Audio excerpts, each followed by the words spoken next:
Everybody, and welcome to another episode of Blake and Vish Sports. Today, I'm joined with Vish and the man, the myth, the quality control for the Niners, the Grant Cohn. He's here. He's been at camp all week, getting a little break tonight. So, Grant, how are you doing? How's camp been so far out in the hot sun? Camp's tiring. It's draining. I wake up at 5:30 in the morning. I'm done working usually around 7:30 at night, and there's about 2 hours of driving in between, standing out in the sun. And so by this time, most years, I'm a little tired of it. Usually when the payoff is watching Jimmy Garoppolo throw slants and quick outs. Nothing against Jimmy Garoppolo. But this year it's a little bit different, and it renews my energy every day. I'm looking forward to tomorrow. Yeah. I don't know what it is about this year, though. I don't know what it is. I can't my finger. So I've known you the last two off seasons, and I've kind of monopolized the time of your drive back to get the earliest breakdown of everything that happens in camp. And I'll ask you about the most random guys. And then the lucky thing is that you would have watched everybody because you're so detailed with how you do the camp analysis. But I can hear the excitement in your voice compared to last year when you were just like, yeah, this team, whatever. Yeah, Jimmy Garoppolo is still Jimmy Garoppolo, all of that. And now this year, dude, you don't get it with Trey Lance. Like, dude, this guy is the best practice quarterback I've seen. Mm-hmm. Of course, you're still telling me about how peanut butter Dwelley time is up there. He's up next. So validating everything I ever said about him. Thank you. True. It's been an off season of W's for Grant Cohn. Ooh, except for the old tweets from about 8-9 months ago, people are digging up. Those are I had to get out in front of those, Vish. Well, if Trey Lance, let's say that Trey Lance somehow something goes wrong here, you still got those to pull back on. But if everything's right, I can double psych the psych. Exactly. Yeah. You can psych the psych. You can definitely psych the psych. There's no rules. There really isn't. No. So we can get into it. So I guess the hot topic of Niners, the whole offseason's been River Cray crap. Oh, my bad. Yeah. Trey Lance, you're right. No, you're right. Yeah. Yeah. So the trade up to number 3, and then they got the man, Trey Lance. We didn't really know who it was. Some thought McCorkle Jones, but it ended up being Lance. And training camp started, and, well, let's just say Twitter's been going off about him, but we need to get some thoughts from the man who's been there live, and not just me and Vish who've been just scrounging on Twitter looking up updates. So, Grant, what are your just initial thoughts of him? I know you've been posting daily, but if you want to do like a 1-week wrap-up overall impression. I mean, he's one of the best athletes on the team right now. I think we knew that he was going to be that, but it's interesting to just see it in person. I mean, he's huge. He's 6'4". He stands out. He's never really under pressure. He can always kind of run away from it. His arm is the strongest arm I've seen. I mean, he recalls Colin Kaepernick in a lot of ways. Colin Kaepernick was one of the best athletes on the team. He was 6'4". He had a cannon. So he brings me back to those days, which wasn't that long ago, but there's some obvious differences. First, Kaepernick, when he came to the team, he was like 24, and he never had the throwing mechanics that Lance has right now. I thought throwing mechanics were going to be an issue for Lance, and they are in the sense that he needs to work on them, but he works on them, and he's so young that he's kind of like just a ball of clay that he's doing his very best to mold. He's just much more advanced than I thought an inexperienced quarterback from 1AA football is going to be. He's this uber athlete with a very refined passing mechanics to the point where Vish and I were talking, his throwing motion looks a lot like Russell Wilson. In a way, he's a 6'4" version of Russell Wilson who could run a lot more than Russell Wilson just because he's 6'4", 225. He's a lot of fun to watch. That's interesting. And I know there was the report, too, that they've been tracking, who's been studying the most. And Trey Lance is the guy who is at the very top of that chain. So I think that just goes to show, like, you mentioned his throwing motion, and we all thought, like, that was supposed to be one of his bad things, right, at least coming out of college. And that seems to be a positive now. And then you add on to the fact that he studies the most, too. It's like, that's a pretty good – you can't complain at all about that, right? And he's got like premium talent. Like those guys work out usually. I mean, really at this point, the only thing is, will he get hurt running a lot, which is a fair question. Sometimes players who play his style don't last that long, but that's a different issue than, will he be good? Yeah. Yeah, I think that's a great sum up. And as a Niners fan, it's so exciting to hear, right? The guy that they gave up so much for is not just meeting up to expectations. He's just wowing everybody. Right. It's not just Grant, right? Because I mean, Grant is one to impress, because if Grant's heaping effusive praise on a player, that means the player is usually going above and beyond, because Grant's usually very measured. But there are other guys on the beat who usually are a little more measured, especially when you're talking about a tricky situation where if you don't want to hype up Trey Lance too much, because Jimmy Garoppolo is there and he's walked into camp as the starter for the last 4 years or so. But really, it feels like everybody just can't deny the talent there is. There's a couple things I wanted to touch on. So you touched on the improvement in his mechanics, right? And obviously none of us here are quarterback mechanic experts, but I feel like there are some things you can learn, right? Like, what is a natural motion, right? A natural motion is when your arm goes straight back and forward. Well, Trey Lance doesn't have exactly a natural motion, because the ball drops down below his waist and his elbow comes up, which is kind of the motion Russell Wilson has. The difference between Trey Lance and, say, Colin Kaepernick, though, is that Trey Lance's motion is quick and smooth, even though the ball drops down. He's very quick and smooth with it. And so that's one thing with the motion. That's where it's a little reminiscent of Russell Wilson, who actually drops the ball down really low. Russell Wilson drops it down lower than Trey Lance. He drops it down way below his waist and loops around. It's a longer motion. That's what. But it's definitely an over-the-top motion. Like Lance's. Right. Yes. Yeah. And then the other thing I wanted to touch on, so you touched on the excitement with Kaepernick. To me, the two things, everybody compares Trey Lance to Kaepernick, and I know people try to jump on the mental aspect of it, and that's because they really remember Colin Kaepernick at the end of his career. Though I thought with Chip Kelly, given the limited pass game that he had, he actually played pretty decently from the pocket relative to his standards. And the other thing with Kaepernick is I always thought he was a little better in the pocket and smarter than people ever gave him credit for, but because he was a really smart guy. But the one thing I think, the two things that separate Trey Lance and Colin Kaepernick, and I think this is really important, is one, he has a way quicker release than Colin Kaepernick, so he's way more comfortable in the quick game. I mean, like, Blake and I weren't the biggest, Trey Lance fans before the draft, and a lot of that had to do with his lack of experience and just the fact that he was a giant unknown. But the one thing we agreed all the way through is that he was the best or the second best quarterback in the quick game in the entire draft, him or Mac Jones. And Colin Kaepernick, that was never his strength. And the other thing, and I think this is the most important thing that separates Trey Lance and Colin Kaepernick, Trey Lance is way quicker in a tight space. And that's so important, because Colin Kaepernick was an athletic quarterback, but he was never this special off-schedule quarterback compared to Russell Wilson and stuff, because he struggled to move in tight spaces. He had more build-up, long speed. Trey Lance is a really, really athletic player in really tight spaces, and that's really important, because that's why the boot game works. That's why he's so good at play action. That's why all of those things are there, because he's really explosive in tight spaces, which is rare for a 6'4", 235-pound guy. Well put. Absolutely. Yep. Blake, thoughts on the week? I know you've been seeing quite a lot of it on Twitter. Yeah. You've been texting me like, my God. Does this sound like Jordan Love 2.0 to you? Justin Fields looks great. How about Jordan Love? Is this what you're hearing from Jordan Love out of Green Bay? There's been some, I feel like, here's what I'll say, just to pump the brakes and be like the contrarian to everyone. I feel like every rookie quarterback, everyone's been saying good stuff. You look up Zach Wilson, you'll see just bombs to Elijah Moore. You look up Justin Fields, you'll hear praise from Dalton and all the coaches. Same with probably Trevor Lawrence, although I don't really check Jags media. So I feel like, we definitely, it's something to be excited about, but every other quarterback has been said to look like this guy looks like he's going to live up to his potential. He's been great. And the fact of the matter is, there will be at least two guys from this class that don't live up to the expectations of the 5 quarterbacks taken in the first rounds.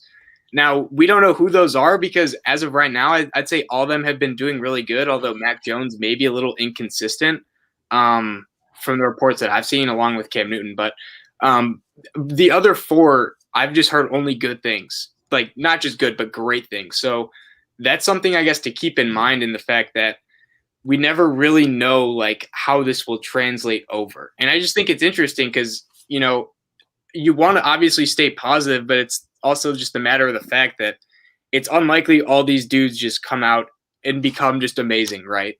So that's that. I just think that part's kind of interesting, and who's maybe a training camp guy versus who's actually going to be a top 5 quarterback in the near future. Well, usually the training camp guys are the undrafted free agents who can do well when there's no contact, but aren't physically gifted enough to stand up to real football. I don't think Trey Lance is going to have that problem, although maybe there's another reason why his immense gifts won't translate that I'm not seeing right now. Yeah. And to be fair, Grant, I will say two things, and I don't mean it to pump the brakes because I'm not pumping these brakes. Like, Niners trade up this much, get a quarterback, and he's killing it the first 2 weeks of training camp. I'm not pumping the brakes. I'm pushing the bandwagon. All aboard. Let's go. Let's get hyped up because this is what fandom's all about, getting excited for this. This is who everybody should be excited about, not anybody else on the team, because this is the most important guy, though we can be excited about everybody on the team. But two things I will say is, one, Blake's point, right? There's been nothing but glowing reports every time I look up Justin Fields and try to see what's going on in Bears camp with him and the training camp reports. Similar with Zach Wilson, though you do see a couple mistakes, which we haven't gotten really from Trey Lance overall, where there hasn't been a bad mistake. Zach Wilson, there has been a couple of, he had an ugly interception in camp. Trevor Lawrence, by all accounts, besides 1-3 interception practice, has been kind of killing it. And then, Mac Jones is the one where Josh McDaniels said he does a good job getting yelled at. I think that one's going to be slower than the other three anyway. And I do want to mention one more name, another number 3 overall pick. If you remember, just had rave reviews after his first training camp, and things went downhill. And I'll give the name, but then I'll give also why it's different for Trey Lance. And that's Sam Darnold. If you remember, during Sam Darnold's first training camp, when he was also 21 years old, people were just like, the Jets drafted the next Joe Namath. This is the greatest thing ever, blah, blah, blah. People were just sucking up to how good Sam Darnold's potential was going to be. And they were so happy. But the biggest difference, right, is Sam Darnold never got support to let it translate on the field. Trey Lance is going to have immense support around him the moment he steps onto the field. And that's why, even if the training camp reports are glowing or whatever, the thing is, Trey Lance is going to be in an optimum position to have it translate into real games too, which is what kind of separates him from everybody else. Yeah, and I'm not saying he's going to be a Hall of Famer. Or that no, absolutely not. Yeah, I'm not saying that. I just saying that I know he's a lot of fun to watch. I know there aren't that many quarterbacks in the world that are that much fun to watch work out. He's probably just maybe 10, and I think he's in that realm right now. We'll see if he has a great career, but he's better than Jimmy Garoppolo. I mean, I can say that. I feel that confident. That's fair. I mean, you see them on the same field. Yeah. Interesting. Blake, he's completing 73% of his throws. He has 9 touchdowns, 2 on the ground, 1 pick. I mean, I know he hasn't gone against the first team defense yet. He's about to this week when they do scout team stuff. Second week of training camp is usually first team offense against the second team defense and vice versa. So we're going to see that. Don't worry. I also think that's a little bit overrated too, because the throw to Trent Sherfield, first team defense is still not stopping a perfect throw, right? No. If he's throwing the ball well, he's throwing the ball well. You're not judging him based on his statistical output against the second team defense. You're not coming back and saying 76% of his passes. You're judging how he looks physically compared to who he's going up against. And looking physically dominant, I feel like the lack of competition argument sometimes gets a little bit overblown, if you will. Also, he's routinely getting to the second and third reads in his progression because he goes through it in rhythm and on time. And if he were to play with the starters, he would have Kittle, Ayuk, Debo on the field at the same time as opposed to one of them. There's reason to believe he would look even better. Now, I mean, will he have a rookie mistake? Yeah, he's thrown a pick already, but that's okay. It's training camp. So far, he's still got a 7-1 TD to INT ratio. That's pretty good. Meanwhile, Jimmy's at 1-1, which is Jimmy. Yeah, and I mean, even throwing a pick in training camp, I think I don't really read too much into it personally. No. Blake, are you nervous though? Are you nervous about week 3? No, I mean, I'll just say this for Jimmy. If you guys remember in the, I want to say 2019 offseason, Patrick Mahomes was throwing a lot of interceptions in training camp. Maybe it was not. That is true. It was 18. It was 18. Yeah. So before he started, yes. Yeah, before he started, he was throwing a lot of interceptions, and he just dropped a 5,050 touchdown season. This guy's going to be playing a lot different than Mahomes his rookie year. Let me just say, I don't know that much about the Packers defense, but if they can't stop the run, they're going to lose that game. They're going to lose. We can. We got the Niners.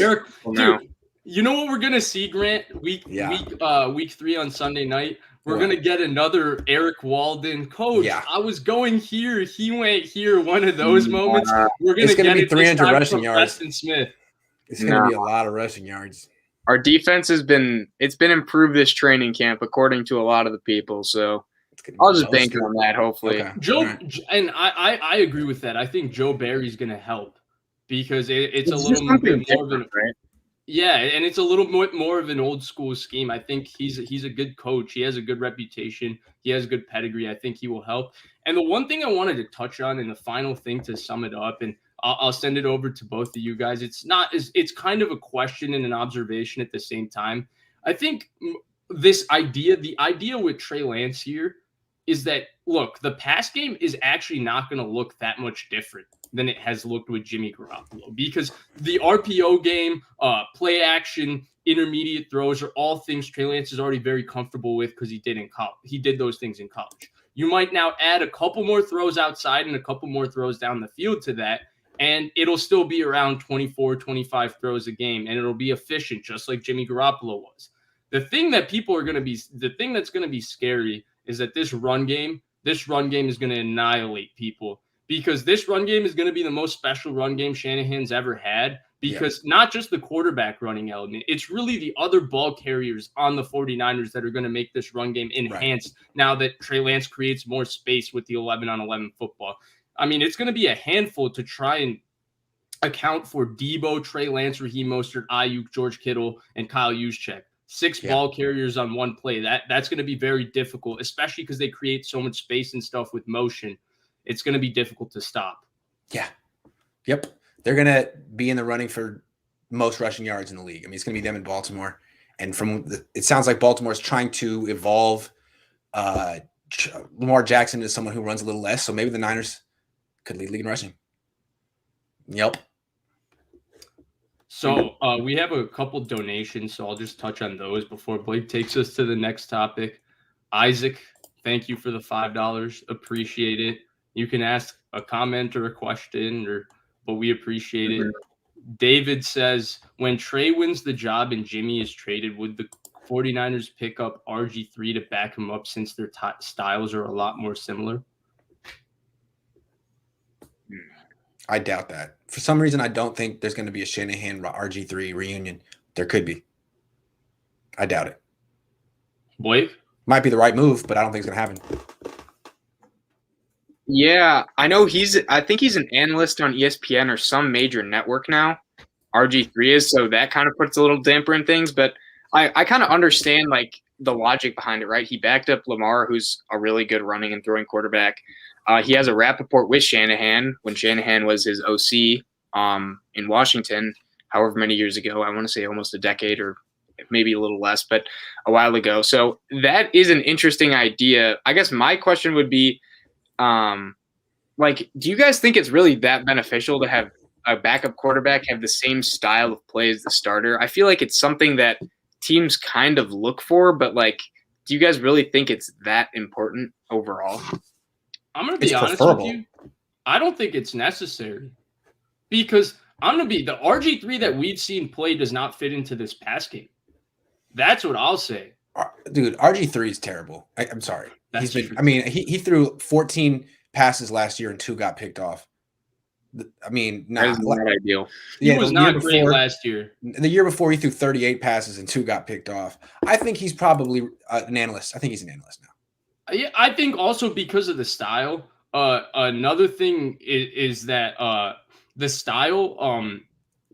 It's a little bit overrated because RG3 is not a better player, I would say, than Jimmy for sure, obviously. But then I have questions, honestly, based on what we saw last year, if he's better than Sudfeld, to be honest, or Rosen. Sudfeld was bad when he played last year, but he was just as bad when he played last year. So that's where I sit here and say, sure, it might be stylistically the same, but you would have a really, really bad backup. What about Colin Kaepernick? That would be available. I always thought he was better than RG3. Running back, or he would sign. But what about Mullens? I feel like getting someone who's somewhat familiar. I mean, Mullens might be starting in Philly. Trey Lance versus Nick Mullens training camp battles. I mean, Grant, how could you? that would just be like heaven on earth for you. It would. It really would. But, you can't be greedy. Yeah, you got to take what you can get, right? Yeah, absolutely. Also, apparently Nick Mullens is killing it in Eagles camp. He's looked like their best quarterback. So, well, he's going up against Jalen Hurts, who I don't think much of. So, well, me neither. But Grant, you know what? I actually want to give you props. I'm surprised you're not sitting here retweeting all the Nick Mullens positive comments from the Philly beat reporters who all have like 90K followers on Twitter and all are friends with Jeffrey Lurie. So they all get to break big time news because they're friends with Jeffrey Lurie. I'm surprised you're not sitting here retweeting it like, see, I told you this guy was good in practice. See, you told me I was the only one who was saying he's good in practice and doing that. You're not tooting your horn at all. I'm waiting for him to do it in a game, and when he does it in a game, you will see the biggest victory lap of all time. Don't worry. Don't worry. I'm waiting. Do you think Nick Sirianni will give him some Jimmy Gimmies? Maybe. He's going to have to compete with Deshaun Watson, but I feel like Nick Mullens can win that competition. All right, that brings us straight to a question that's specific for Blake from Mark Salas. Would you rather have your Packers face Jimmy or Lance?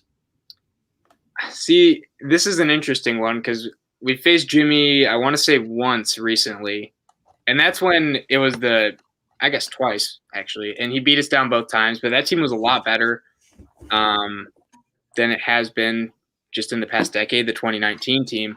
And I will say this about Jimmy. He was very, his third down, throwing was very timely.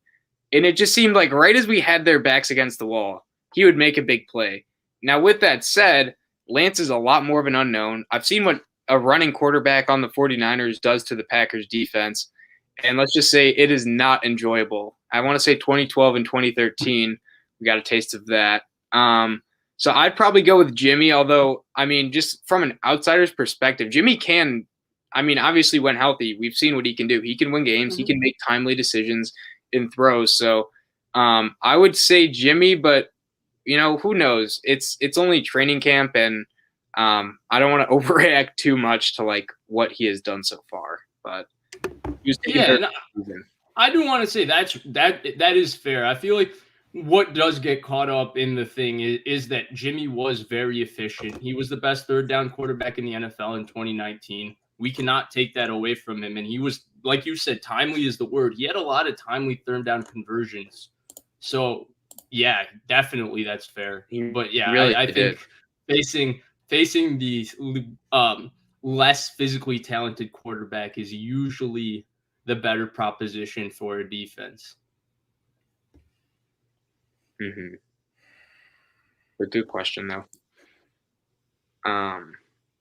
Yeah, I guess we can go into the next topic. And this is another Niners topic. Again, Grant, putting you on the spot here.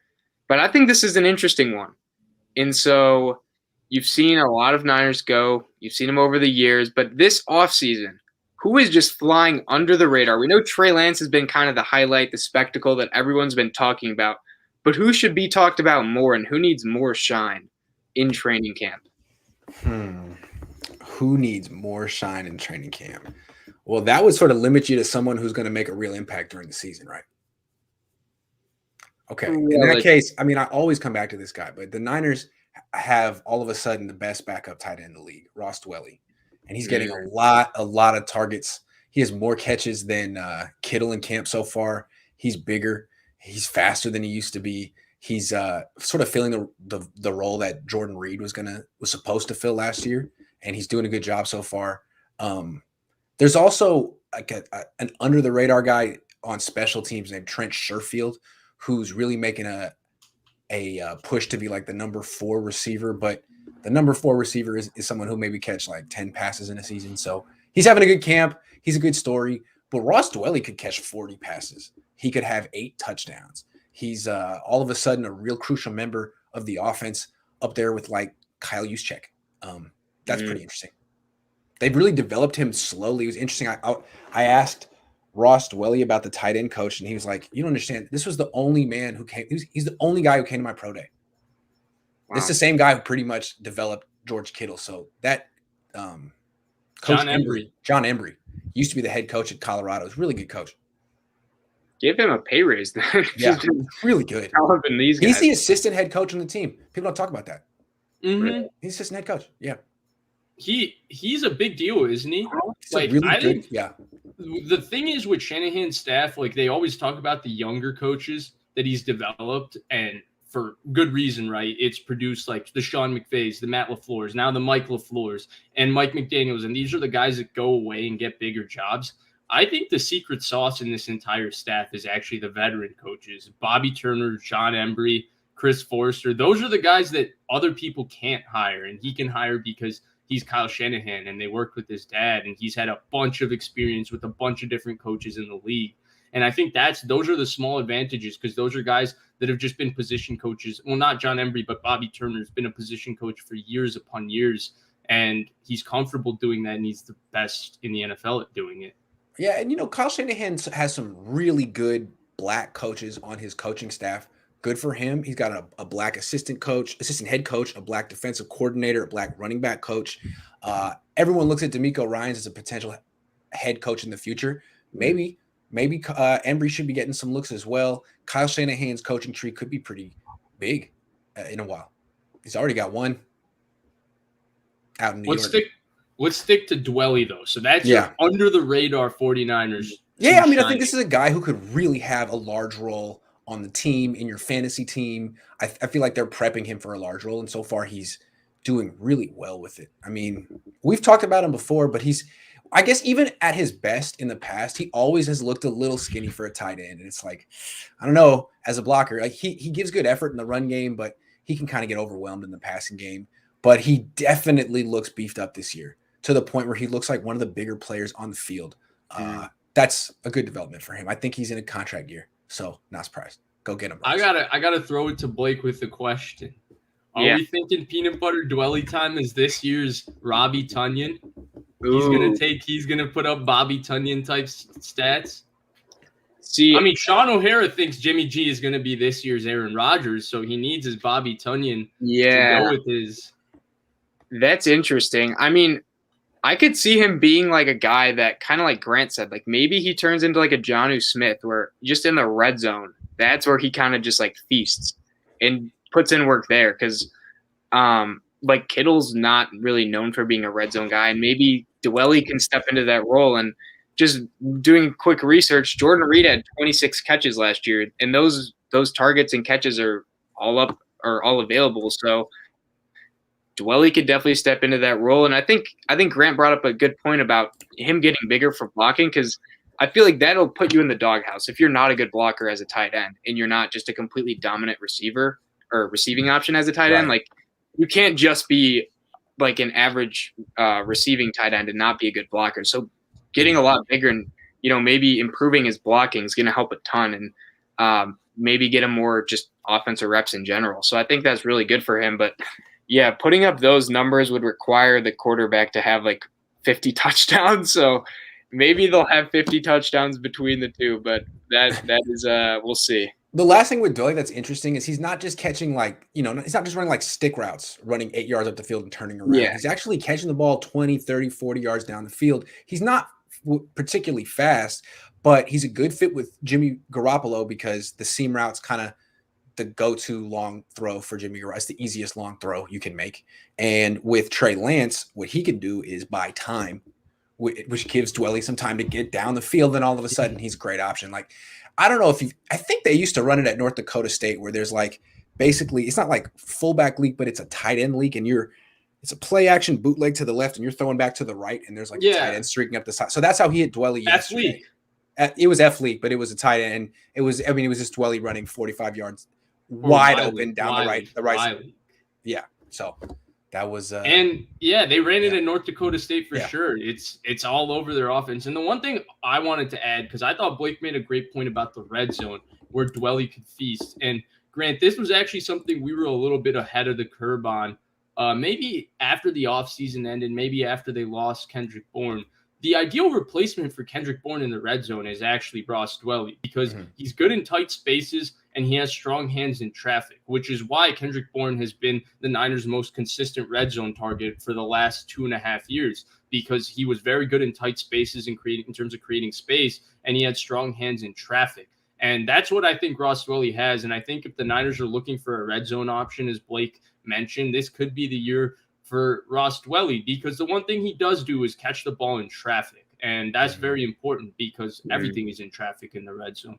So he's got great hands. Kyle Shanahan called them the best hands on the team. I believe that. I never seen him drop a pass. So I feel like he's their secret weapon this year. No one's really going to expect that the Niners are going to go to him because he's been on the team for so long and they haven't. And so when they do go to him this year, maybe they can get him a lot of good looks in the red zone early on in the season before defense is figured out. Interesting. So I guess he's the next Travis Kelce, what I'm trying to say. Yeah, for all you fantasy football players out there, just people that are fans of tight ends, this is a little reminiscent of maybe those 2010 Patriots. You know, they had the tight end duo. This could be the next one of those. So right. Where Dwelley is the Gronkowski figure and Kittle is Aaron Hernandez, yes. Yeah. Yeah. Well, Ross Dwelley will be the better of the two. I mean, no question. He has 2 more catches than Kittle in camp, so that's all you need to know. Yeah. That's it. That's all. Grant, are you going to be covering 2 competitions? The first competition is the quarterback competition. You're going to have to write 3 articles after every practice. The Kittle's quarterback competition article, the tight end competition article, and then finish it off with the good and the not so good. Kittle's going to have to show up before it becomes a competition. Come on, George. Wow. Big words from Grant. So I guess you guys heard it here first. Ross Dwelley, the next Rob Gronkowski. TE1. Yep. Awesome. So we can move on. But before we do that, we do have a question from one of the most faithful men out there, Jamal Armstrong, always in here. Grant met. Yes. Yeah. Yep. So Jamal, thank you for the donation as always. And Jamal says, good to see you guys. Wanted to ask about cornerback depth and your thoughts on us looking to sign or trade for another starting caliber cornerback. Grant, what are your initial thoughts on the cornerback depth from what you've seen? And do you think it is maybe or should be in the minds of the front office to kind of look for a guy to add to the position group? Yeah, they don't have any cornerback depth. None. They have Jason Verrett, K'Wan Williams, Emmanuel Mosley. That's a good trio. After that, they have a couple of rookies who were picked after the 100th pick. They're just like projects that you hope maybe one of them works out. And they have guys named Ken Webster and B.W. Webb, stuff like that. So Dante Johnson still on the team. They're like real close to being in a Brian Allen situation, which I don't know. If you don't know who Brian Allen is, consider yourself lucky as a football fan. Niner fans know who Brian Allen is. You mentioned Brian Allen, they'll start screaming like it's PTSD. So the Niners are real close to knows who that is. Yeah. They don't have any depth there. It's terrible. What about the second part of this question? The signing and trading for a starting caliber. Yeah, but I feel like that's the move you make right after you trade Jimmy Garoppolo. So yes, but hard to do it now. Although they do have 12, like they do have some cap space, I think. I mean, and they went and signed B.W. Webb, so they tried. I just don't think that's good enough. B.W. Webb.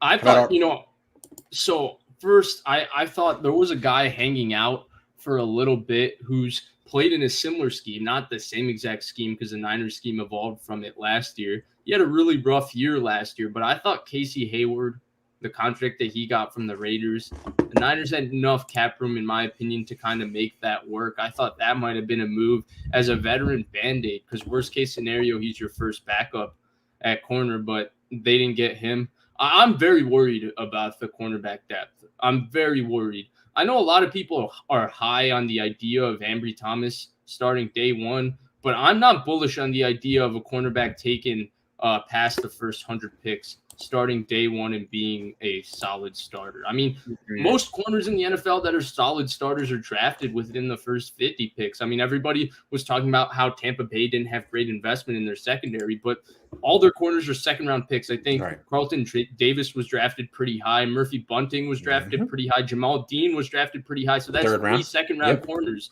third-round corners. So all within the top 100 too. I mean, you look at Blake's Packers, they go down the list. Jair Alexander was a top 20 pick. Kevin King was a top 30 pick. If you want to have good cornerbacks in the NFL, you have to draft them within the top 50 picks in the draft because you need the most elite of elite athletes to play that position. And I think the impact of cornerback play was seen last year with the way Ahkello Witherspoon finished the season and the way Jason Verrett played the last 10 games or so of the season. We saw how much different the Niners defense could be, even if the pass rush isn't working, because you have a cornerback who can actually lock up most receivers in man coverage. So I do think it's a worry. I don't think getting a starting caliber corner means going and trading the house for Xavier Howard and paying him $20+ million. I think it's risky to have 7 players that are the highest paid players at their position. That sounds very early, mid 2010 Dallas Cowboys to me, where you have Dak Prescott on a rookie deal and you have Travis Frederick, highest paid center, highest paid guard, Zach Martin, highest paid left tackle, Tyron Smith. Sean Lee was the 1 or 2 highest paid linebacker. Tank Lawrence was really highly paid. That's scary to me. I do think there will be other starting type players available, but this is definitely something that needs to be addressed because this is scary. It's scary to have only, I would say even Emmanuel Moseley is even having only 2 guys that you're really comfortable starting in a secondary position where both Verrett and Moseley have had injuries in the past is very scary. Yeah, I'm all aboard on that. And just like, I know Verrett played 14 games this year, but just like bringing up his injury history, like you just cannot deny that it's an issue. Like as great of a talent as he is, like he's definitely a very, very good number 1 cornerback for any team. And he would be a number 1 cornerback on most teams in the league, I'd argue. But his 3 highest games played a season, 14, last year 13, and then the next is 6. And after that, it's like less than 3 each week or each year. So you just play the numbers game and you say it is probably unlikely he's playing more than 10 games. And him going down, that leaves you with 2 guys who you're comfortable with, and one of them being K'Waun Williams, who's primarily only a slot guy. Yeah, I do think that's concerning. And I'm kind of with you on the Xavier Howard Vish. I don't think it's smart to trade for him either, just the money situation. I mean, unless you're playing in a league with a soft cap, like you can't really do that. But here's a guy who I'm interested in what you guys think. So J.C. Jackson from the Patriots. The Patriots only put a 2nd-round tender on him, which was a surprise. And he's only 25 years old.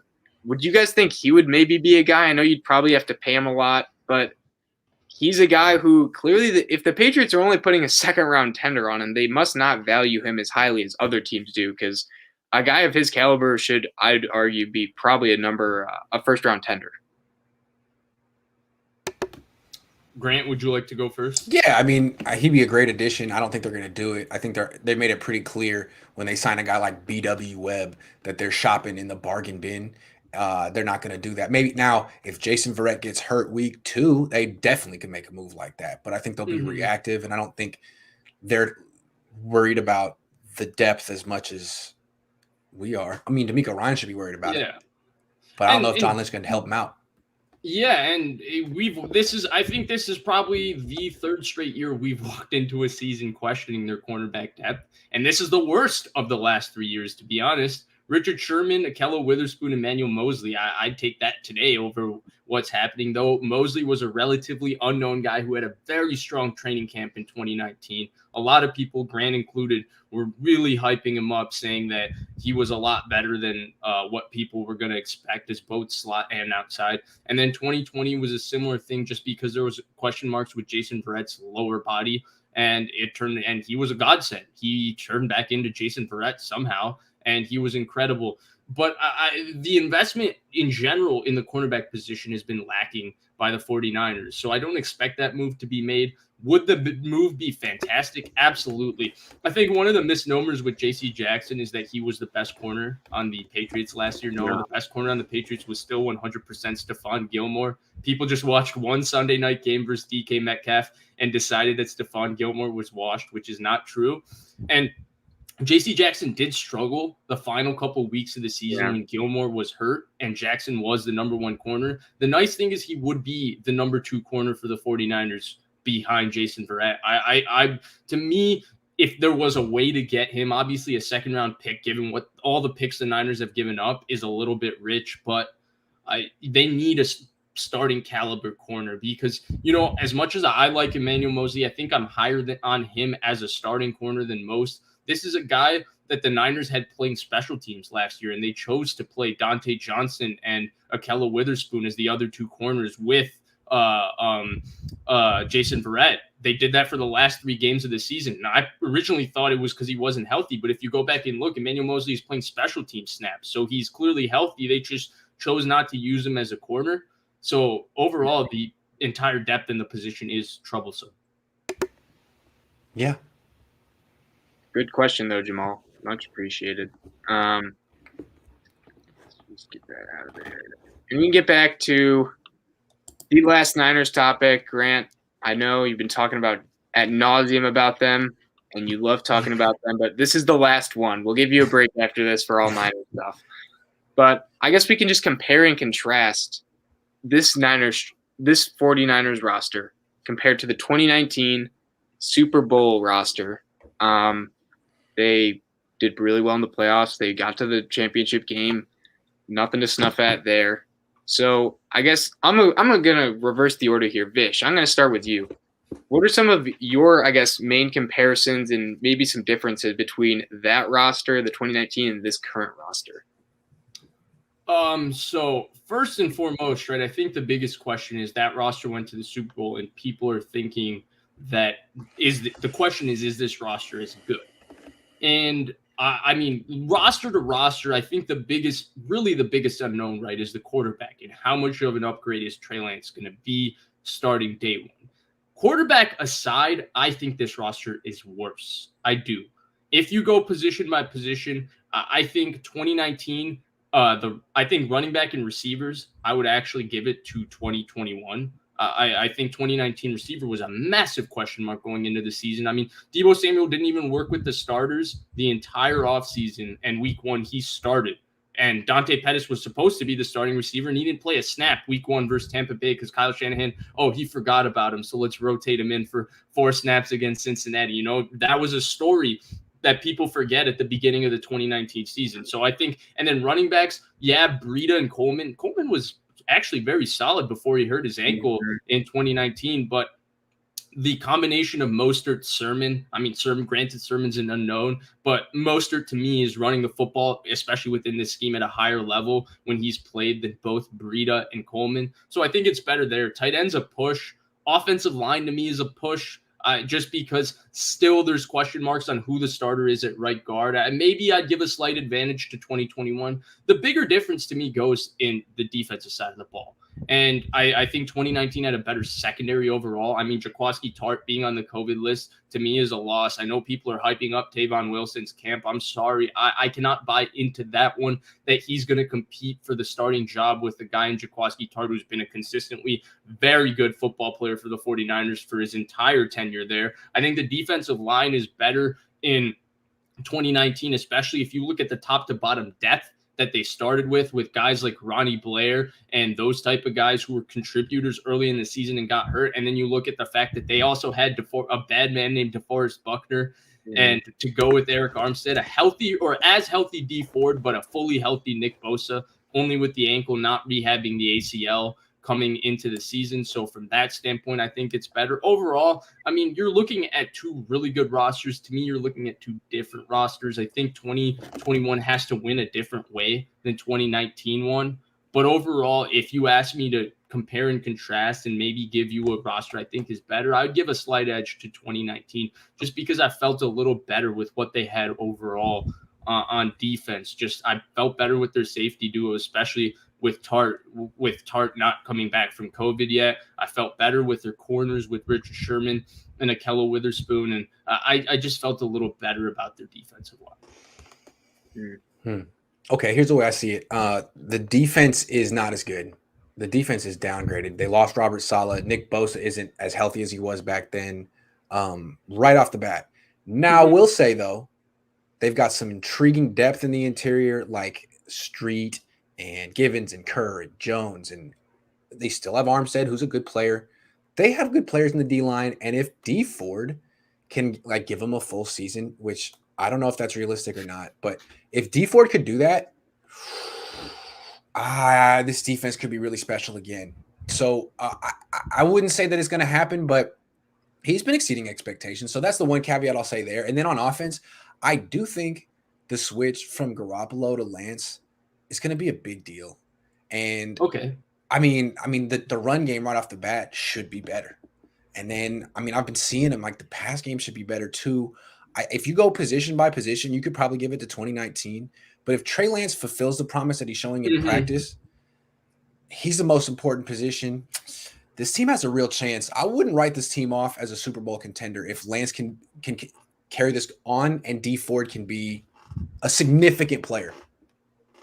If real quick, Blake, if you say D Ford's a significant player, I wouldn't even write him off as a Super Bowl contender. That's what I'm saying. Yeah. So they have a chance. It may seem a little far-fetched, but every day it's like, D Ford's still out there. D Ford's doing a little bit more. Trey Lance is still consistent. Yeah. All I got to say is both of you know D Ford's been looking good since February. Yeah. So, hey. I told you that, so. This could be the team that wins it. I don't know. Trey Lance could be the first ever rookie quarterback who goes to a Super Bowl and wins. Who knows? Blake? Interesting. Yeah, I guess my first thing, then, I think the biggest difference is, you kind of mentioned it, Vish, DeForest Buckner. Having two it's not even a reach to say just two elite defensive linemen is so much more impactful than just having one. We were talking about Armstead got a just enormous contract, and he was like the third best guy on the D line. And him going to number 2 or even being the best guy last year, you see how different it is. And watching the Packers game against the Niners, like, we had a good offensive line, especially pass blocking. They always do. But watching DeForest Buckner and Nick Bosa come off the defensive line it's just frightening, because every play you just don't know what's going to happen. So I'll say that. But yeah, really, as you guys, I just got a call from KTVU. I'm doing a hit in like 2 hours. Hold on, I'll be right back. Okay. I just have to hold on. I'll be back in 2 minutes. Give me 2 minutes. I'm sorry about that, everyone. You're all good, Grant. What was I saying? Oh yeah, I think you mentioned it too, Vish. It really boils down to Trey Lance, and is he this guy that we think he can be? But I'm also interested in seeing if they do go from Jimmy to Lance. Do you think that'll be a good or a bad thing? Like, in the middle of the season, say like week 4, it goes from Jimmy to Trey Lance. Like, do you think that'll help them or be worse? Look, you know how I feel. I think going to Trey Lance at any point of the season isn't going to be a bad thing, because it should be all about going to Trey Lance whenever Trey Lance is ready. So I think that even if Trey Lance, doesn't play as well as people think he is capable of playing his rookie season, I still don't think it's a bad thing, just because the investment in him is so much, and playing is never a bad thing, in my opinion, for a quarterback. It can ruin confidence at times, but I don't think Trey Lance's confidence is going to get shot playing with the roster that he's playing with, the defense he's playing with, the run game he's playing with. And the biggest thing is, Grant talked about it, right? The run game. The run game aspect with Trey Lance is going to be very, very elite, because they had an elite run game in 2019 without him, and now you throw in the ability of the quarterback to run. It's going to be scary. I do want to say one last thing, though, that I think is very important in the distinction, and I touched on it a little bit when I answered this topic. The topic originally is the difference is that I think 2021's team is going to have to win a little more offensively than 2019's team did. Like 2019's defense used to just defensive line, those 4, Ford, Bosa, and I also think having Quan Alexander, his speed and pass coverage was beneficial. He's maybe not as good a tackler as Greenlaw, but he's better in coverage than Greenlaw. That I don't think that's undisputed. But if you look at 2019, those 4, even though it might not maybe have been as deep an interior rotation, those 4, Buckner, Armstead, Ford, and Bosa, like you mentioned, they devastated teams. They single-handedly devastated teams. It was difficult to throw the ball 2 yards against them because they were on top of you so fast. And they were a historic defense for the first 8 weeks of the season, and then injuries and attrition and D Ford's health really just caught up to them. But that's really the most important thing. Like 2019 was able to win a lot of games defensively. I think 2021, though they'll still have a good defense, they have to win games a little more offensively. And I would almost say that's a bad thing for 2021. Like, you'd rather have just a more dominant defense. Now, obviously, you need a good offense, right? Like, you have to have both to be a good team in the playoffs, because all the other teams are going to have at least a good and average one or the other. That's just the nature of it.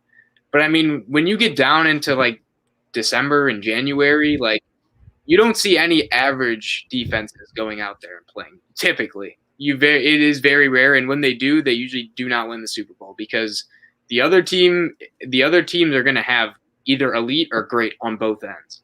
Absolutely. So I'd say that's almost a bad thing for them at this point. The fact that there is a lot of questions with the secondary. They did lose DeForest Buckner, and Kinlaw could eventually become a lot better player and do have that production, but it's still an unknown at this point. So I'd say from that perspective, and this team did go to the Super Bowl, so we're comparing a team that last year got the number 12 pick to now a team that was in the Super Bowl. But I think it is an interesting debate in the fact that this offense could carry them to potentially that level, depending on how good Trey Lance is. Absolutely. Grant, anything more to add? No, I think Blake got it good. I appreciate you, Blake. Sorry about that. Got it covered for Mr. QC. Thank you. Yeah. So I delegated. Before we move forward real quick, Gaiman Brown says 2021 has more of an offensive identity. I agree with that. It's clear that they're going to run the football regardless of who's playing quarterback. They'll run it better with Trey Lance, but they're going to run the football. But I would say 2019 also had that identity. They had a good identity. Yeah. Actually, yeah, you're right. You're right. I don't think that one. I think the identity has been clear regardless of who's there. Mm-hmm. And then Gaiman Brown once again said 2021 D-line has more rotations than hockey. Hockey's got like 3, sometimes 4 rotations. So I can I say that I think that it's getting a little bit out of hand when they talk about the rotation, because yes, the interior rotation is deep, because I'm a big DJ Jones fan. I think DJ Jones is a beast, and there's a reason DJ Jones was the player who got the 49ers football mid-level exception this season, not K'Wan Williams, not Jaquiski Tartt. It was DJ Jones. So DJ Jones' value is clear. I think the thing is that I don't think there's clear depth in the edge rotation. And to me, that's a really, really important thing, because a Ford or Bosa injury once again could leave this defense lacking, because a lot of these interior guys, while they're good individual players, a lot of our kind of projection of their success is the fact that they're playing next to a elite player in Nick Bosa and a special pass rusher in D Ford. So that's where I kind of pump the brakes slightly a little bit with the rotations, though this D-line should be once again excellent. That's comparing it to 2019. That's where I pump the brakes. That's fair. Also, just like to point out, like, I know it's really nice having D-line like depth for injuries, and like you do need to rotate like your starters a bit, but it's almost like if your 6th man on your defensive line is really good, like how much impact is that really going to have? Because even if he is good, like how frequently will he be playing? And my guess is like you're not going to take out Nick Bosa unless he is injured or he's been out there for like 50 consecutive plays and just needs a breather. Like you want your top 4 guys out there as much as possible, right? So like having like a really good third backup is like nice and all for injuries, but like I guess like just pragmatically speaking, like how much burn are they really going to get if there's not just mass injuries? Mm-hmm. Grant, anything to add? I think the Niners have a good D-line, but I don't know if they have more rotations than hockey. That's a lot, Cameron. And realistically, how many defensive linemen are they keeping? I'm sorry. One of these interior guys that's having a good camp, like one of these Mo Hurst, is going to be cut. They're going to keep 9 defensive linemen, I think, 9 or 10. That's what they've kept the last couple of years. And I'm assuming DJ Jones is a certain for the roster. Kinlaw is a certain for the roster. Then Givens, Street, Zach Kerr. That's 5 interior defensive linemen. Are they going to keep then Ebukam, Bosa, Ford? That's 8. Which really leaves you for 2 other guys, which they probably have to keep an Arden Key because of the injury issues they've had on the edge rushing. Mm-hmm. Then does Mo Hurst make the team? I think that there's going to be some good players that don't make this roster because of the defensive line depth. And so there's some guys we might be accounting for as contributors, but you only keep 53 guys on the roster. Kev F asks, how does this team stack up against the Bucks? So I just want to say quick, we actually did a video on this with Grant.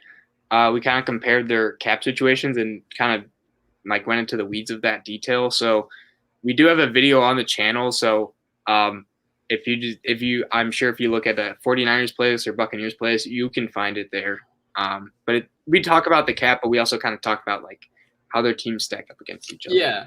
And I'll give you a short answer. Currently, until I see somebody get injured or I see everybody else's roster, I don't think anybody stacks up against the Bucks, because to me, the Bucks have zero weaknesses. They're good at every single position, which is crazy to say, but they are. They have a great offensive line, great defensive line. Their problem, though, is that they're relying on a 44-year-old quarterback who could turn into a pumpkin at midnight. You just don't know. Right. And if he does, then this entire conversation changes. But as of right now, I don't think it's anybody really. It's definitely them. Yeah. Fernando Cruz says, you guys nailed it on the head. The cornerback position is suspect depth-wise. Appreciate it, Fernando. And then finally, my man, Don Burr, Detroit versus everybody. Hey, Cade Cunningham, Detroit Pistons. Let's go, Don Burr. We're up next. But Don Burr says the Detroit O-line is top 5. Pumpkins, 28. No, that's a line emoji. Is that the – oh, yeah, that is the line emoji. It looked like a jack-o'-lantern to me from here. Hey, bit. Don Burr, I'll give you the first half of this statement. Detroit O-line is top 5. Yeah. I'm with you. Right. I mean, the score, only 28 for the Lions. I would have gone 35. I don't think they're giving up 13, maybe 10. So I'd say 35-10 game prediction for week 1. Grant, thoughts? I think if the Niners play Trey Lance, they win 35-23. And if they play Jimmy Garoppolo, they lose 24-20. You're giving Shanahan 20? With Jimmy? Yeah. Yeah. You know what his average in terms 17, of his offense 18. Scored? It's 19.34 points. The last 13 week ones, his offense has produced average. I'll give him 20. I'll give him 20. Yeah, round up. I think they lose if Jimmy starts that first game. I just think it's a trap game. Yeah. And before people start coming in here with the Dan Campbell, Jim Tomsula did win his first game pretty handedly against a good Mike Zimmer Vikings team. To be fair, last year, the Jacksonville Jaguars, with Doug Marrone coaching them, won week 1 against the Indianapolis Colts against Phillip Rivers and T.Y. Hilton. Obviously, I don't think the Niners are going to lose, but Grant saying that, I'm just saying as a trap game, it's not the most shocking thing, especially when you look at their offensive line. Chip Kelly won week 1. Tomsula won week 1. Looks like Chip Kelly shut him out week 1. Yep. Woo. Yep. I don't know if you go into the game and play the quarterback that everyone on the team knows doesn't give you as good of a chance to win as the other guy, it just sets a weird tone for week 1. What is this game about? Are we all sold out to win this game, or what's up? I don't know. It'd be interesting. I just had to bring this up. Did you see this report, Grant? Tell me how much coffee he drinks. Two 40-ounce cups with both have 2 espresso shots in them. That's every morning. That sounds like an addiction to me. I mean, that is just implausible. This guy sounds like a guy who knows he's going to get fired in like 6 months. The crazy thing is I was reading just Twitter and replies to it, and some guy, do you know Nate Tice, Mike Tice's son?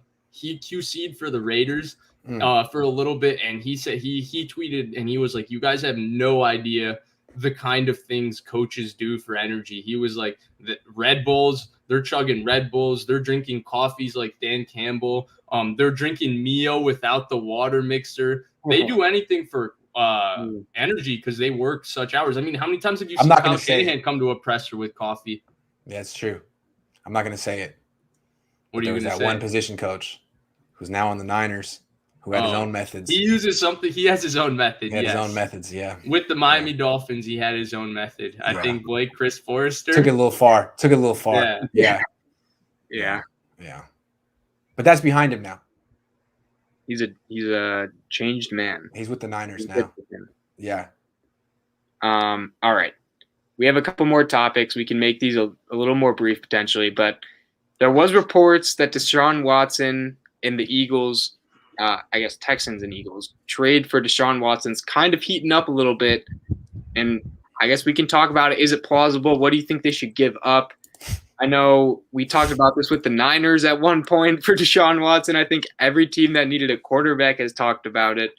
But I'm going to start with you, Vish. Do you think this makes sense? And if so, what should they give up? So the first thing I'll say is the most recent report is that it's been halted. Progress has been halted. Okay.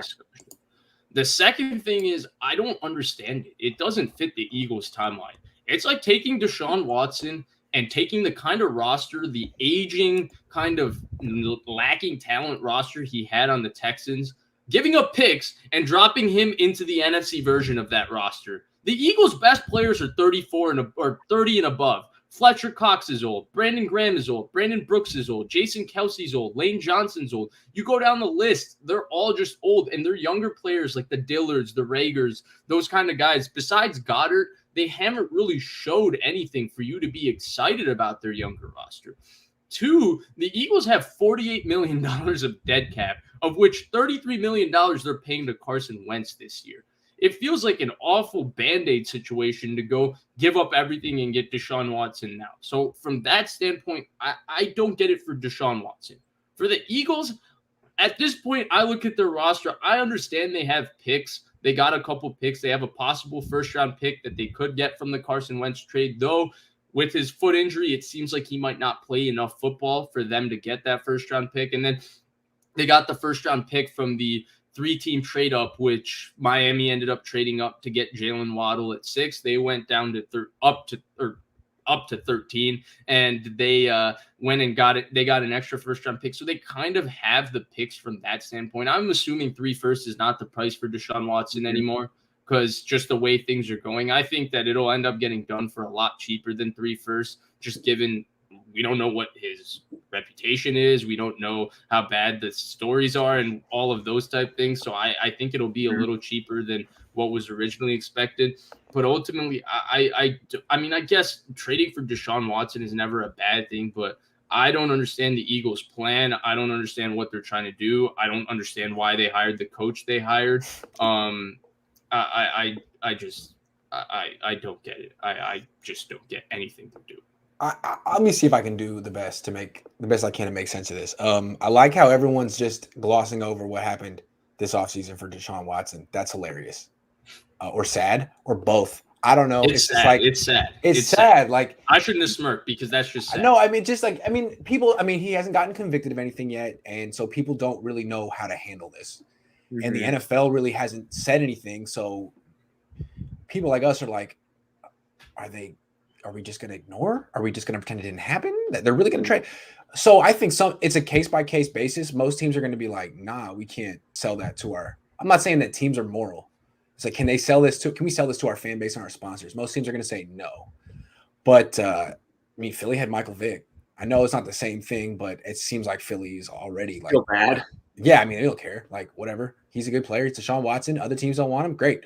If it's not him, then we're stuck with Jalen Hurts. So, it seems like it does make sense just from the way Philly does business. And it might be the only place that wants Deshaun Watson. I have no idea where things stand with him. Okay.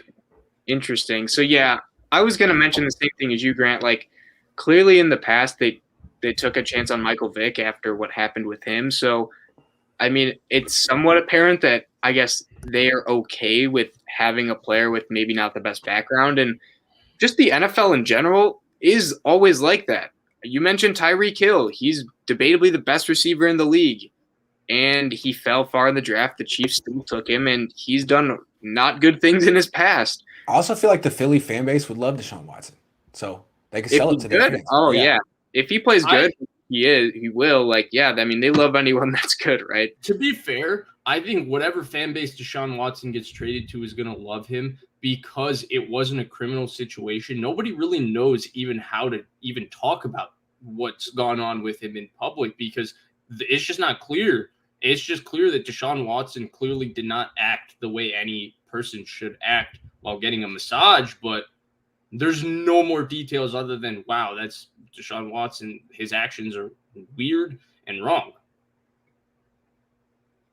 Yeah. Sorry to interrupt. Go ahead. My bad. That's a good call. No, but I mean, like, just from a team point, taking like everything out of it, like teams just the main goal of an NFL team is to field the best roster possible. And if they have to have someone who maybe doesn't have a good pass, like they are going to do that, and like they might take a little hit, but at the end of the day, they're trying to make money. And I think he will play again with, it seems like, yeah, Grant kind of mentioned it. It's just been like swept, like not talked about a lot, as much as it should be probably. But yeah, I'm kind of with you, Vish. Like it seems like a kind of a Hail Mary what they would be trying to do and kind of have one last run on it. Because I do think they have a few young guys that could definitely show a lot of potential and, be part of the future. But I think the whole thing with drafting Watson is you're just banking on having him for the next 10 years. And the fact that he is, 25, 26, he can play for a longer time. And maybe your roster's a little older now, but you have the ammunition to trade. And I think they're one of the few teams that has as much just like picks and assets that they could trade. So I think it's not the worst of ideas. I don't see it from Deshaun Watson's viewpoint because, as you mentioned, like the best players that they have are a little older and their cap situation isn't very clear cut. They have like $15 million this year. And next year they only have $3 million. And a lot of it's fully guaranteed where they can't just cut a bunch of guys and magically create cap space. So from that perspective, it does start getting, or it becomes a little tough for them to actually afford him, which is a lot of the reason that maybe the talks have been halted. I have a question then for both of you. What do you guys think then is still the best landing spot for Deshaun Watson? And I say still because I've been consistent throughout. I thought Miami was the best spot for Deshaun Watson. I thought it made the most sense for the player. Thought it made most sense for the scheme they want to run offensively because it's similar to what they've been running is similar. Not exactly the same, but there are similar concepts with what Billy O'Brien was running because it was a New England-based offense, though they've changed it 3 times over since Brian Flores has gotten there. And I just thought it made sense in terms of being able to trade all this buildup of assets without debilitating a roster. Yeah, I think it's clear that Miami would have been his first choice. They're a really good team. They could use him. That would be great for him. But now with these 22 accusations hanging over his head, Miami may not be interested. Or, I mean, I haven't heard they are. So sounds like maybe this is the best he can do now. Yeah. It's not a great team, but it's a team that wants him. I think that's the issue. That's the big issue because Blake, again, sorry, before you go real quick. The other one I would say would be Denver, who doesn't really have the ammunition, but the spot for a quarterback makes sense. But both of those teams, it's way too late in the game. They're both teams that are trying to win this year, and they're trying to move forward and make the best out of the Drew Lock, Teddy Bridgewater situation and get the best out of Tua this year. They're too late in the game to go make a desperate move for Deshaun Watson unless they start 0-3, That's when they might pull off everything to go get Deshaun Watson, which kind of leaves Philly, who's basically the Texans of the NFC, and with everything in their roster and their coach and all of that. And they're just chilling with a couple first-round picks. Like, why not? Let's go get him. I like Miami. I think that's a good one. I have one that's kind of out of left field that no one has even just thought of. And it's the Steelers. Big Ben's going to leave soon. Next year, they have like $70 million in cap space when his just enormous contract hits place. I know their O-line is just in absolute shambles, which is kind of an issue, but his Texans O-lines weren't the best anyway, and he has escapability, which kind of helps with having a lesser O-line. He has 3 receivers that are, I think, all really, really good, and maybe one of them will or they'll continue to stay with the team.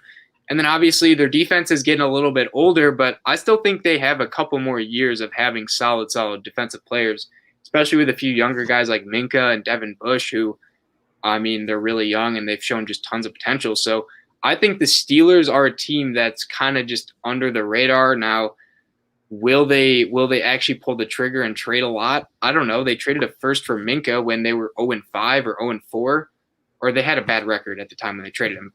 So it was risky. And the Steelers, the Rooney, 0-2. Yeah, you're right. But I mean, still, they had Duck Hodges starting, so you never know how it was going to end up.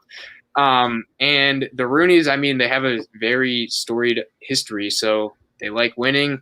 I don't know. That's just my kind of out of left field team that would make sense. And they have a lot of quarterback questions. That's kind of that and the O-line are really not the best for that team. And they also went through Big Ben's misconduct in, I think it was 2009 when Big Ben had that pretty ugly situation at the bar. So they might know how to navigate that. Mm-hmm. Mm-hmm. Mm-hmm. We have a couple of questions. I think this topic is essentially done. Let me go find them. First, Tommy Huxley says, Vish, where are you getting hogwash about a top 5 O-line? Detroit is ranked 10th. He's giving me the PFF ranking that has the Los Angeles Rams ranked as the 8th best O-line in the NFL. Come on, Tommy. You're talking about a top 10 left tackle in Taylor Decker, a top 2 center in Frank Ragnow, and a generational tackle prospect in Penei Sewell, all in one offensive line. I'm taking them as a top 5 offensive line. Yeah, I like them a lot this year. That's also kind of under the assumption Sewell turns out to be as good as I think he can be. And then they have Vitae on the O-line too, he's at the minimum like average to slightly above average. So if that's like one of your weakest links, you're doing something right. Halapolu Vitae or whatever. Yeah. I can't pronounce his name. Can't pronounce it either. Yeah. Big V. Grant? What? Let's go to the next topic. I don't want to talk about. Let's go to the next topic. All right, real quick, one more question. Do you guys own a copy of Lowell's book? Why or why not? I actually don't own a copy of his book. You guys are from Chicago. It's about Bay Area sports history. I mean, you wouldn't understand any of the references. It's a lot of the stuff in the 80s. Like, it really isn't necessarily up your alley. I'm going to go out on a limb and make the assumption that you own a copy of this book. I do. Wild it's a great book. Here. It's a great book, and it's about more than just Bay Area sports history, but a lot of the references would go over your head. Like, I don't. Does he talk about Barry Bonds? He does. Ooh, sweet. And then Gammon Brown says, great book. He's a legend. I agree that he's a legend. I think Blake and I, though we're much younger in age, it's pretty obvious that he's clearly a legend with the way people respect him and all of that. But yeah. So, there's one more item. Oh. And thanks again, Gammon. Just like throwing that out there, like you're very, very generous and it's much appreciated. So thank you again. Mm-hmm. And then he asked, do you guys keep tabs on fan commenters, Niner by Nature 88's living legend on multiple 49ers related YouTube chats?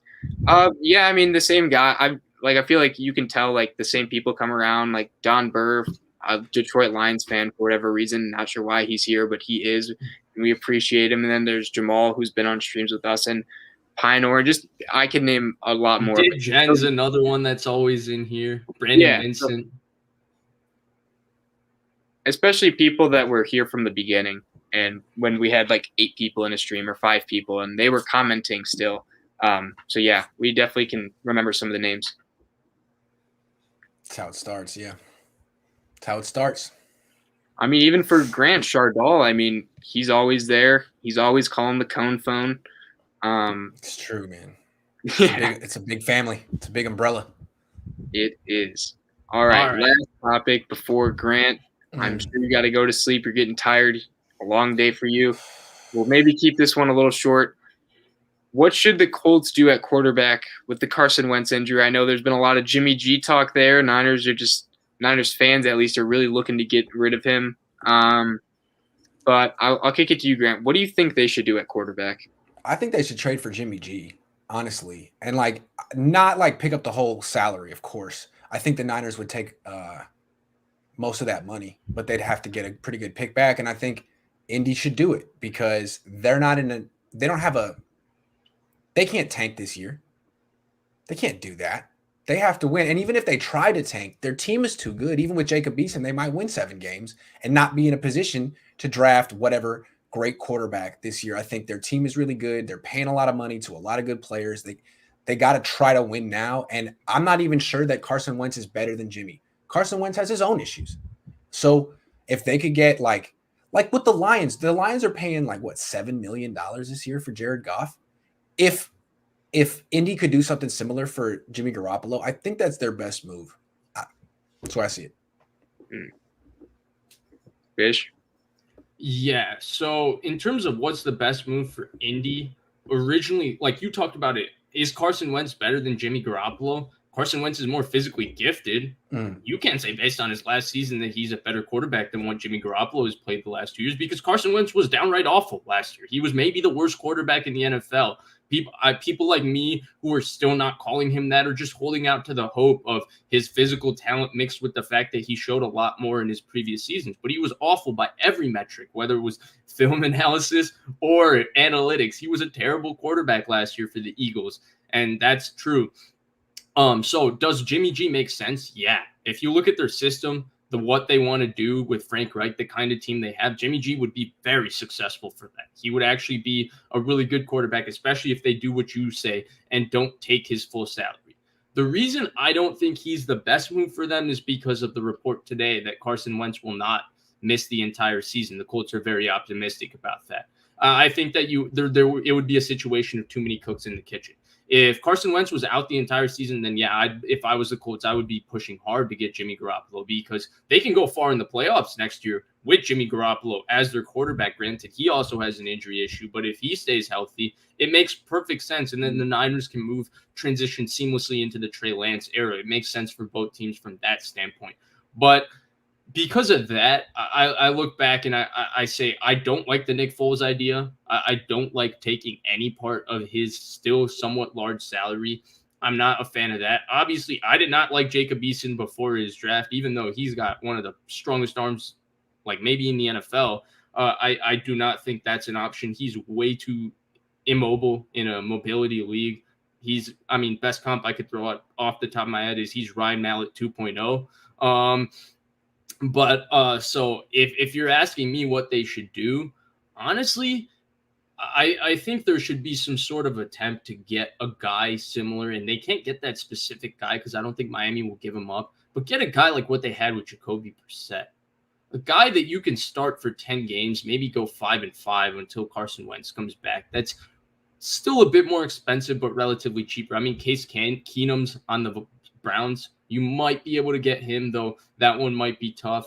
Chase Daniel's the ultimate backup. I'm not sure where he is, but I'm sure he's pocketing $10 million right now, though I don't think he's a good quarterback. So having him play, the other guy obviously would be Brissett himself, though I don't think the Dolphins would be inclined to move him. But somebody like that, Mariota is another option, though. I'm not bullish on Mariota's ability to throw in spite of what he did last year. But something like that. Minshew, as Jamal mentioned, would be another option. The kind of guy that's like the 35th best quarterback in the NFL, but he's capable of starting 10 games. Interesting. Yeah, I'm kind of on the same thing. I disagree with Jimmy. I think that, I understand, their quarterback's injured and they need to get someone. But if you're trading for Jimmy, you're basically saying, we're just done with Wentz already. And I don't think they're done with Wentz. They just need a bridge pretty much. So here's a few guys that I would say that two are implausible. One makes a lot of sense if he'll do it. Brissett, I don't know why the Dolphins would trade him. I think they clearly value having a veteran back there, especially for Tua, because they put Fitzpatrick in a few times, even when Tua was there. Another guy would be Minshew, as mentioned, very cheap, good enough bridge, but I don't know if the Jags would trade him in division. That would be my only issue. The last guy's Rivers. I think Rivers wouldn't be terrible. They won a lot of games with him last year, and I really don't think he was doing anything particularly special. And maybe, who knows, he'll come out of retirement. I know Nick Wright, who's a famous, media man, he was basically saying that being with his kid, 10 kids or whatever all day, might be getting a little overrated for him. So I could see that, and maybe he comes back and plays for a few weeks. And I think that's honestly the best option they have, because he's good enough and they wouldn't have to give up much to get him. So I would say Phillip Rivers, if at all possible. Yeah. So sounds good to me. Yeah, I think Grant looks pretty exhausted there, so I think we'll end our show here. The guy works way too hard, so we forgive him, We know Grant Cohn's work ethic. I've been streaming since 11 a.m. I'm sorry. on his off day. Think That's about right. that. The guy is off, and he's been streaming till it's 12. I'm not done. In 11 another a.m. hour, I got to go on KTVU and tell the good people of Channel 2 in the Bay Area about Trey Lance. So I got to go get some pep. So what do you do? know. Do you drink a coffee with 40-ounce cup of coffee with 2 espresso I just shots slap to get myself that in the energy? face. I'll take a shower. Maybe a shower will help. But Cold shower though? I'm going down. Nah, I don't know. I don't know. I don't know what I'm gonna do here. I don't know what. But he's gonna I'll have to be find ready. something. Yeah. On KTV. I don't know what channel KTV is. 2. I'm assuming it's the local news station in Oakland. Channel 2. Local news. 2. Yep. Yeah. Channel 2 was CBS for me. Well, okay. When I had cable, but I don't have it anymore. But we have YouTube TV. But I mean, Nice. This is wasted time anyway. The point is, we've reached the end of our stream. Nobody cares about what cable or how I'm watching TV. It doesn't matter. But we've reached the end of the stream. Thank you all for watching. It's been a while since we've been able to get so many of you into the stream, and it's exciting. And we're excited to see what happens with our content as the season comes through. It's really exciting, though. Game Pass not having all 22 is right now an L. Good thing we haven't renewed our subscription yet. We're gonna see what goes on there. They don't have all 22. It's rough. Grant, that's Tuesdays. I know. I don't understand how they're doing that. NFL just doesn't get it, but they'll make it like another $100 a year to get it because they realize they can make a ton of money doing that. Probably. I don't know. Yeah. The point is, thank you all for joining us. We will be back next time very soon.